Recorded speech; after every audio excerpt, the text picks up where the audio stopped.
soleil couchant tentera-t-il celles qui veulent dormir nues? Les archives papier de l'Indépendant cachent souvent de petites pépites drôles, originales, surréalistes.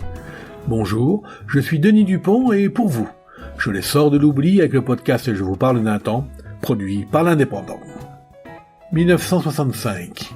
Le rapport Kinsley, qui affirme que l'évolution sociale et le degré de culture ont des répercussions sur le comportement intime des humains, vient d'être corroboré par les sociologues allemands. Ceux-ci, scrupuleux comme on le sait, constatent que leurs compatriotes non seulement achètent plus d'automobiles toujours puissantes et plus de postes de télévision, accèdent en nombre plus grand à la propriété, mangent toujours davantage et boivent de plus en plus d'alcool, de bière, de vin, mais encore tentent de s'habiller de plus en plus légèrement pour se mettre au lit. D'après des études très sérieuses, l'industrie allemande du textile et de la lingerie féminine lance un cri d'alarme. Le nombre de femmes allemandes qui couchent en costume d'Ève augmente dans des proportions inquiétantes. Elles préfèrent coucher recouvertes de leur seul drap.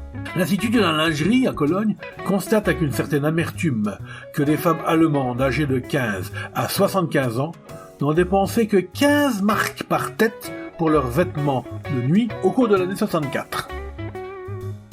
Elles en dépensaient 23 l'année précédente. Elles suivent ainsi la mode masculine. Une question se pose cependant.